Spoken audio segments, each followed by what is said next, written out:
How's it going, everybody? Welcome back to New Mexico State Men's Basketball News. I'm Marshall, and today got a very, very special video for you guys. Today is the first analysis of the season. Going to go over last night's exhibition game against Western New Mexico. We got the win 77-56. There was a lot of good things, a lot of bad things, but that's why you play exhibition games, to get all those nerves out, to get all those mistakes out. Obviously, you're going to make mistakes all the time, but, just get used to playing a game again. And with us having 11 new players, that chemistry, it's going to take some time to build on, so I'm glad that we had this exhibition game. Have a game that doesn't count towards our record, even though we got the win. It's still nice to just have this not count at all. This is just a game for us to get better. A game for Western New Mexico to get better, too. They didn't play a bad game, so let's get straight into it. First things first, I want to talk about the starters from last night. So the starters, that can definitely change all season long. A lot of times in college basketball and NBA, just, in sports in general, you'll see the starting lineups change up all the time, especially to start the year. Hopefully by the time conference starts, we have a consistent starting five, a consistent rotation.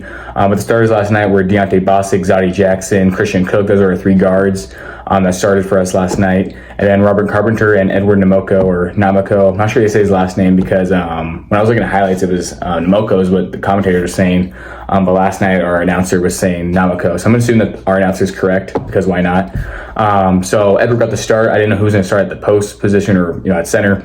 I didn't know if it was going to be one of the Shimanga brothers. That was another name I didn't know how to pronounce it. That was Shimanga because that's what I heard other announcers saying. But then our announcer said Shimanga, so I'm just going to call him Shimanga until maybe the announcer would change it later on. I remember when I played in high school, they always said my last name was Meckham, and then they started saying Meekum after the first game, so they finally got it right. So maybe it'll be a similar situation like that. I don't want to say I was surprised that Edward started, but just going based off Emmanuel's history, the college he's playing at, I thought he was going to be able to get the start. But Edward, he didn't play horrible. He didn't score. He actually didn't shoot. He grabbed a couple nice rebounds. Played hard the whole time he was in. He competed, played great defense. Not sure how many fouls he got. We got into really bad foul trouble. Western New Mexico had how many free throws did they get? They got a lot. I thought this was like that. They had over almost half their points for free throws. I'm not going to even lie to you. If you watch the game, it was frustrating towards the end because there was 10 minutes left and we were both in the bonus. The rest were calling fouls like crazy, and some of the fouls were questionable calls on us. I didn't think we fouled them sometimes. I thought there were some weak calls. I'm like, come on, refs. This is a grown man's game.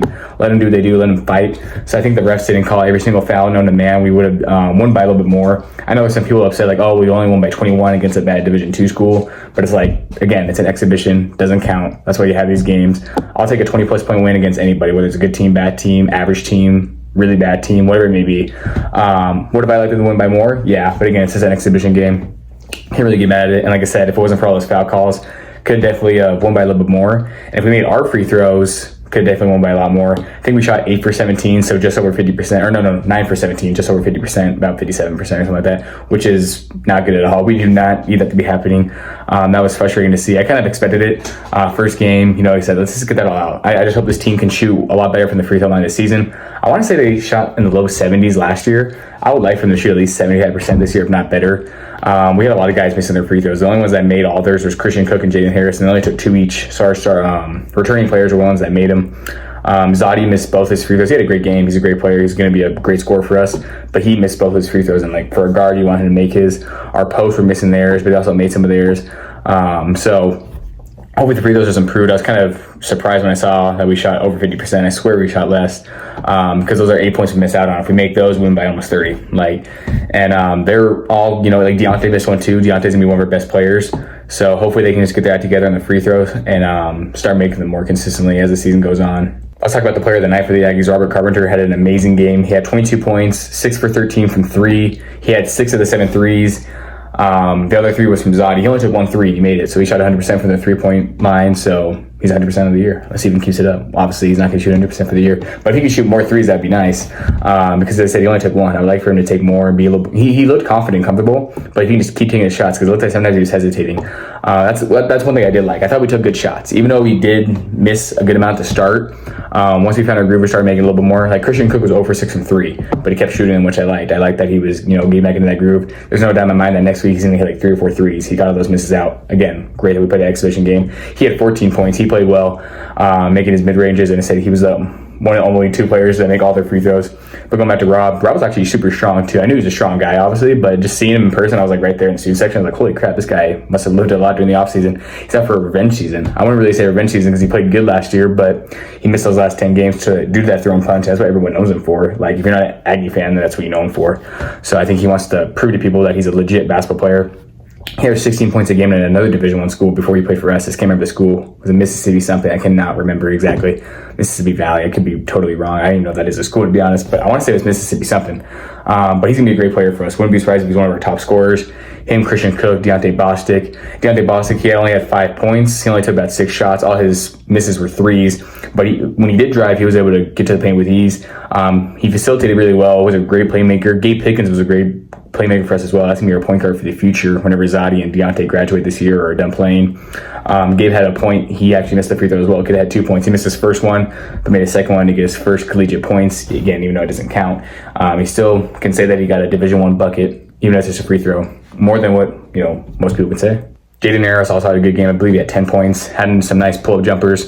Again, he made his free throws. Even though he shot 2, we want him and Cook. Hopefully those guys are just great leaders, and they are great leaders. That's what they've shown, throughout the offseason and throughout, even just that first game. Those were the guys that were orchestrating everything, kind of getting the guys involved. Again, the chemistry is going to take a while to, get used to or, get better, just because we have 11 new guys. The 4 new returners are great, but having 11 new guys, we have the fewest amount of returners in Conference USA. It feels like every year we always have I wouldn't say a brand new team. Obviously last year was a brand new team, but this year still a newer team. So the chemistry is going to take some time to get used to. Like if you're at the game yesterday, you noticed we were down, I think 13-7 in like 10 minutes. And a lot of people were like, oh shoot, what's going on? Even I was a little bit like, okay, we got to, get our act together, which I knew we would. And right after that, we went on a 15-0 run. We went on a 28-3 run overall because it was 7-13. We were down. And then we were up 35-16, I believe. So we went on a 28-3 run. If the Aggies play like that, during that 28-3 run the whole season against anybody, we'll be super dominant.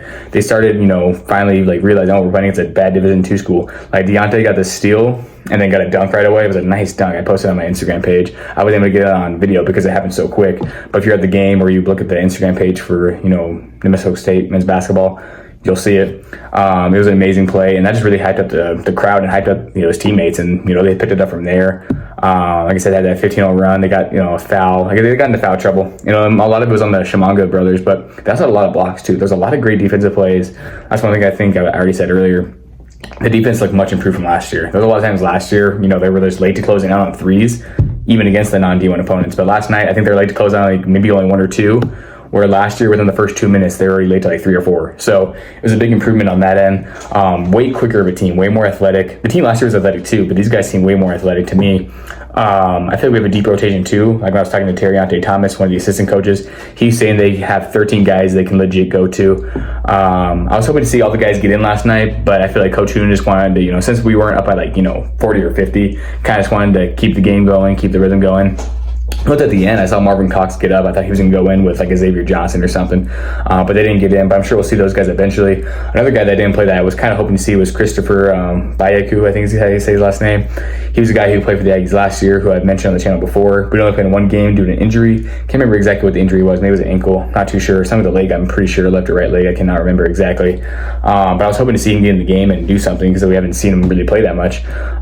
Going based off his stats at other schools and like watching some of his highlights, he's not, the greatest, player compared to, some of his teammates.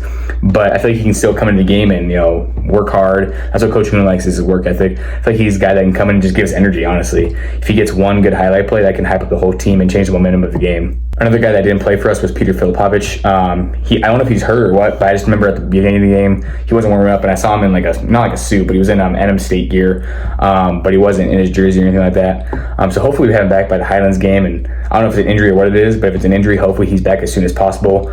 Or maybe it's just one of those things where maybe just coaches don't want to play him since it's an exhibition, but we'll see. I don't know. Hopefully he's playing soon because he's a guy that I'm not sure if he's going to be starting or not. He's definitely starter caliber. He's a guy that averaged 14 points and 7 rebounds a game at Maine, so he's going to be a super reliable player for us. I feel like him and Rob are going to be great. That's why I like we have both those guys. We have Peter who can dominate the paint well, and so can Rob, but Rob can stretch the floor way better and shoot the 3-ball really good, as you guys saw last night. Overall, I just think Coach Hoon did a great job recruiting these guys. It was just great to get these guys. Obviously, last year was going to be hard for anybody to recruit. I was telling some of my friends, we could have Dan Hurley, the coach at UConn, come over here, and he would have a hard time getting players to come play for him at New Mexico State, because of all, what went down a couple years ago. But I'm super happy with, the team that we have. Again, it's just one exhibition game, so even if we win by like 40 plus, I wouldn't really be getting too high about it or too low. Well, obviously I wouldn't get low, but a 40-point win, obviously. But again, I know some people are upset that we only won by 21 against a bad D2 school, but it's like, hey, it is what it is. And Western, like I said, they put up a fight. They played a hard game, but again, most of those free throws. And like I said, last year they were 4-23. Maybe they're improved this year. I'm not too sure. It'd be nice at the end of the year if they go like have a winning season or about 500. I'm like, okay, at least we dominated for the most part against a decently good D2 school. Not sure how good Highlands is. Again, go based off the record last year. I believe they were 10-17. They had a losing conference record as well, losing on the road and at home, I think. So we'll just see how it goes. Again, it's a Division II school, so we're gonna be favored to win for sure. Not sure by how much. I was telling people yesterday, as long as we win by 20 points, I'm okay with that. My score prediction was 85-50, so I was a little off. Again, as long as we can win that first game against Highlands by 20 plus, it's technically a blowout. I can't really get mad at it. And the season just got to go with that. And again, if we can win that first road game against Utah Tech, I don't think they're the greatest team in the world, but since we're still getting our chemistry, getting used to, if we can win on the road, and they have a pretty good fan base too. I have some family that lives up there, and they talk about how they have a decently good fan base, not as good as ours, but they have a pretty good one. It'd be nice if we get that first road win. If we can beat Highlands and then start the year off 2-0 with a win on the road, that would show me not all I need, obviously, but that would show me a lot. Like, hey, we already matched our win total on the road in the first game. Let's keep it up. Then we've had Texas A&M Corpus Christi, which is where I used to live. That came in the college I got into if I would have still lived out there. It's actually a nice school, a nice little campus, small school though. I'm not sure how good they're looking, but they're usually a pretty respectable program. And then, we'll just see how the season goes. We have a lot of good games ahead of us. Really excited for it all. I want to mention too, just some really nice dunks. I'm not talking about the athleticism, but Carl had a really nice dunk. I'm not sure if I already played I'm going to be playing highlights throughout the video, as you guys have probably already seen. If you guys haven't seen the Carl dunk, it was awesome. And maybe I'll put it up right now, or maybe I already put it up. I'm not too sure. I'm going to edit this. But he had a nice dunk. It was a wide open dunk, but he got up. Deontay had some nice dunks. Emmanuel Shaminga, he got up. He had a nice dunk. I showed a lot of motion in the game. Really wanted them to do great. Again, they started off slow, but picked it up, did a lot of great things. When they were on that 28-3 run, I was like, oh my, we might win this thing by a lot more than I was expecting. And they kind of they didn't let Western get back in the game, obviously, but they let Western keep it within, a 15 to 20 point. And we got at the end. We had a nice lob at the end, Zadi to Nate Shaminga, but he didn't dunk it. He just kind of laid it up. I think it was I don't think he was expecting it. I think he thought Zadi was going to float it up because Zadi has a good flow game. Which again, you guys probably saw in one of the highlights. He had an and one. After a pretty crazy play. I didn't put the whole play in there because it was long and I didn't want to show all the misses we had. But, the Aggies played hard. They had, a couple times they got, out-rebounded. But overall, they played hard. And that's why I'm glad that we have Coach Nunez as a coach. He's never going to go into a game, no matter who the opponent is. We're playing a D2, NAIA, or Texas. Whatever school we're playing, I know Coach Nunez going to make sure those guys go into the game working hard. If they play a really bad team, Coach needs to make sure those guys don't go into the game thinking that they're going to have to win regardless, because we've seen it before, like last year when they almost lost to Northern New Mexico. And then also when they go to a really tough team, they're not going to the game thinking that, oh, we're going to lose this, we have no chance. Coach is always going to make sure those guys go with the right mindset. So really excited for all that. I think it's going to close it for the video today. I think I touched on everything I wanted to touch on.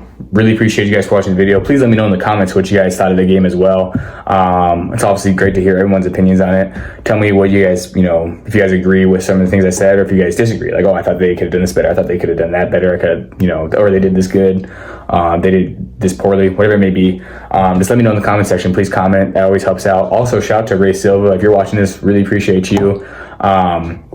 I was on Twitter the other day, and I got reposted my YouTube videos, which I thought was awesome. And I got like 10 to 11 new subscribers. So I really appreciate that. And that's awesome. If you guys ever want to shout me out, I would not mind. I really appreciate it. Because a lot of people don't think I just have the Instagram and Twitter, but I have the YouTube too.